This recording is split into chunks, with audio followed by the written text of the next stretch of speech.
অনেকদিন কি ব্যাপার? আমি প্রবাস থেকে বাড়ি করার জন্য টাকা পাঠাইছি, তা এখনো বাড়ি করিনি। আমারে যে বললো বাড়ির কাজ শেষ হয়ে গেছে। আচ্ছা যাই তো। আব্বা, আব্বা।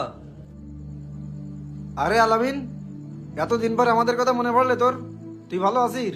এতক্ষণ ভালো ছিলাম, কিন্তু বাড়ি আসার পরে বাড়ির পরিবেশ দেখি আর ভালো নেই। আব্বা কই, আব্বা ডাক দে। কেন, তোর কি হলো নাকি? এই মানে কি হয়েছে? এত সকাল সকাল চিল্লাচিল্লি করতেছে। আরে কায়ুম, বাজান তুই কখন বাড়ি আসলি? বাজান তুই ভালো আছিস? ভালো কি তোমরা রাখি চাও?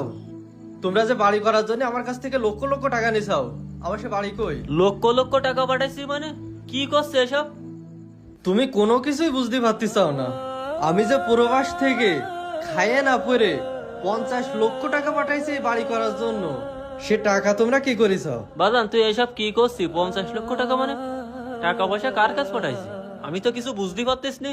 কার কাছে পাঠাবো? তোমার বৌমার মাধ্যমে তোমার কাছে পাঠাইছি। তাছাড়া প্রত্যেক মাসেও তো তোমাকে টাকা তার অ্যাকাউন্টে পাঠাই। বৌমার কাছে দিছি? তুই টাকা পাঠাইছিস তা আমাকে কোনোদিন কইছি? তোর বউর কাছে কোনোদিন শুনেছি টাকা আমাকে কাছে দেছে কিনা? অবশ্যই শুনেছি, সে তো বললো আমার তোমার বাপের কাছে সব টাকা বুঝাই দিছি।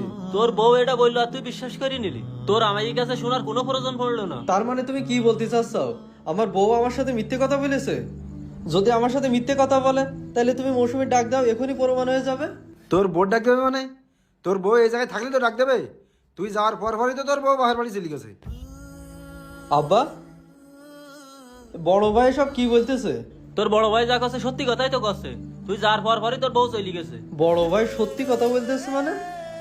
তাইলে আমি প্রবাসে এত কষ্ট করে যে টাকা পাঠাইছি, তাহলে তো তোমাদের একটা টাকাও দেয়নি। টাকা দেওয়া তো দূরের কথা, তোর বউ তো আমাদের সাথে কোনো যোগাযোগই রাখে না। বাজান তোরে কত কষ্ট করি, জমি জায়গা বিক্রি করি, মানুষের কাছে ধার দেনা করি, তোরে বিদেশ পাঠাইছি। তুই আমাদের সাথে কোনো যোগাযোগ রাখিসনি। আর সেই ঋণ তোর বড় ভাই মানুষের ক্ষেত্রে কাজ করি করি পরিশোধ করেছে। আব্বা তোমরা কি বলতেছো এসব? আমি তো সব টাকা পাঠাই দিছি। আব্বা তাহলে তোমরা থাকতে লাগো, আমি মৌসুমী নিয়ে এখনই আসতেছি। মৌসুমী, মৌসুমী, মৌসুমী। আরে কায়ুম, তুমি কখন আসলে? তুমি ভালো আছো বাবা? ভালো কি আপনারা রাখিছেন আমার? কেন বাবা, কি হয়েছে? মৌসুমী কোথায়? মৌসুমী ডাক দেন তাড়াতাড়ি। কি ব্যাপার, আপনি চুপ করে আছেন কেন? মৌসুমী কোথায় গেছে? আপনি কোনো কথাই বলতেছেন না, কিছুই করতেছেন না। তুমি চলে যাওয়ার 2-3 বছরের ভিতরে মৌসুমী এখান থেকে চলে গেছে বাবা। চলে গেছে মানে? আপনি ফাইজলামি করেন আমার সাথে? আপনি আমারে বোকা পাইছেন নাকি? আপনি নাটক বাদ দিয়ে তাড়াতাড়ি মৌসুমীরে ডাক দেন, নাইলে কিন্তু এখানে খারাপ হয়ে যাবে। বাবা, লজ্জার কথা আর কি বলবো, আমি তো লজ্জায় কথাগুলো বলতে পারছি